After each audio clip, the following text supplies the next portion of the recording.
నెల్లూరు జిల్లాలో అంగన్వాడీ భవనాలు అలంకారంగా మారాయి. జిల్లాలో 750 భవనాలు ఉండగా దాదాపు అన్నీ అసంపూర్తిగా దర్శనమిస్తున్నాయి.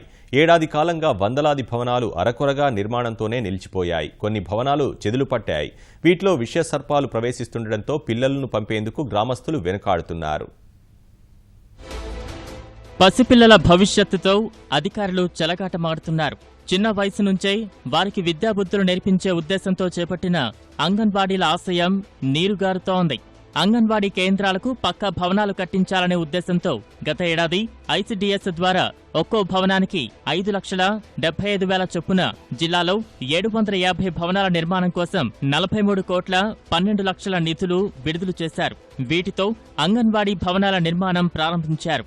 అయితే అన్ని భవనాలు స్లాబ్ దశలోనే మిగిలిపోయాయి. ఒక్కో భవనం పూర్తి కావాలంటే 10 లక్షలు అవసరమని అధికారులు చెబుతున్నారు.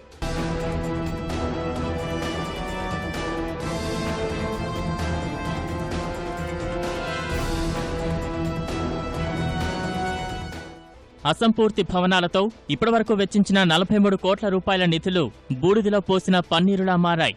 మధ్యలోనే ఆగిపోయిన భవనాలు అసాంఘిక కార్యకలాపాలకు నెలవుగా మారుతున్నాయి. కొందరు వరి ధాన్యం బస్తాలు, సిమెంటు నిల్వ చేసుకునే పరిస్థితి ఏర్పడింది. మండలంలో ఉన్నటువంటి దాదాపు 20 అంగన్వాడీ బిల్డింగులు పూర్తి అయ్యి కాని దశలో ఉన్నాయి. వాటిని త్వరగా పూర్తి చేసి ఈ చిన్న పిల్లకాయలు వాళ్ళకి తగినటువంటి వసతులు కనీసం వాళ్ళ చదువు చెప్పేదానికి కూడా స్కూళ్ళు లేకుండా దీనావస్థలో ఉంది.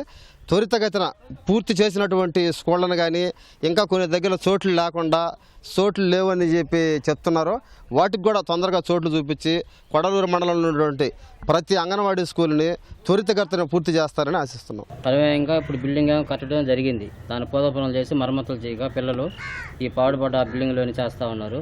స్లాబులు పడి ఎక్కడ మాకు భయం వేస్తూ ఉంది. స్కూల్ పంపాలన్నా కూడా తల్లిదండ్రులు పిల్లల్ని పంపించడం లేదు. మేడం గారు ఇల్లు తిరుగుతూ ఉంది.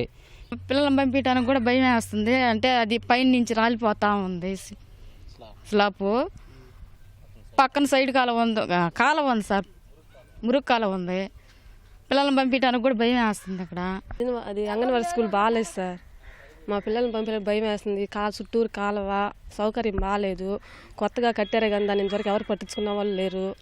జిల్లాలో అంగన్వాడీలకు సరైన భవనాలు లేకపోవడం వల్ల ఇరుకు గదుల్లోనే నెట్టుకొస్తున్నారు. సొంత భవనాలు లేకపోవడంతో పూరిపాకల్లో కొనసాగుతున్న ఘటనలు జిల్లాలో ఉన్నాయి. వర్షాల సమయంలో పిల్లలకు పోషకాహారం అందించలేని దుస్థితి నెలకొంది. నెల్లూరు కార్పొరేషన్ పరిధిలో 218 అంగన్వాడీ కేంద్రాలున్నాయి. కార్పొరేషన్ పరిధిలో అంగన్వాడీ కేంద్రాలకు ఒక్క సొంత భవనం కూడా లేదు. అన్నీ అద్దె భవనాల్లోనే నడుస్తున్నాయి. మొత్తం మీద జిల్లా వ్యాప్తంగా ఇదే పరిస్థితి నెలకొంది. పిల్లకాయలు రావాలంటే భయపడుతున్నారు. ఆఖరి అయిపోయింది. అందులో పాముల పుట్లు ఉన్నాయి లోపల. దానివల్ల దీనికి రావాలంటే భయపడుతున్నారు చిన్న పిల్లకాయలు. అంగన్వాడీలో సార్ వర్షం వచ్చినప్పుడు నీళ్ళంతా వచ్చేస్తాయి. ఇక్కడ అంతాను పిల్లలు స్కూల్కి రావడం ఇబ్బందిగా ఉంది. ఇదంతా వరుస్తుంది. అందులో తేనె పెట్టి కూడా పెట్టింది సార్. ఈగులు కూడా వచ్చేస్తున్నాయి. పిల్లలకు భయంకరంగా బాగలేకుండా వస్తున్నాయి. అక్కడ చూస్తే పంపించారంట. అక్కడికి ఏంటంటే అక్కడ నాగుబొమ్మ పుట్టలు పెట్టేసి పెద్ద పుట్టగా ఉంది. అక్కడ మేము పంపించాం. అక్కడికి వస్తే బాగలేకుండా వస్తుంది పిల్లలకి అంటున్నారు.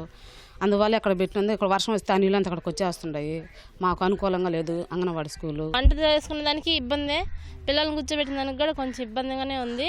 సెంటర్ తొందరగా బాగా చేపిస్తే మాకు ఈ ప్రాబ్లం అనేది ఉండదు. ఒక్క రూమ్ అయ్యేసరికి అన్నీ లోపలే అన్నీ ఇంకా సరుకులు అయితేమి గ్యాస్ అన్నీ అక్కడే పెట్టుకోవాల్సి వస్తుంది. పిల్లల్ని ఆడే కూర్చోబెట్టుకోవాల్సి వస్తుంది. పిల్లలకి అన్నం పెట్టేటప్పుడు కొంచెం ఇబ్బందిగా ఉంటుంది. మాకు బయట కూర్చోబెడదంటే దుమ్ము. జిల్లాలో వందలాది భవనాలు నిధులు లేక మధ్యలోనే ఆగిపోతే వాటి నిర్మాణం పూర్తి చేయకుండానే ఈ ఏడాది కొత్తగా మరో 351 భవనాలు మంజూరు చేశారు.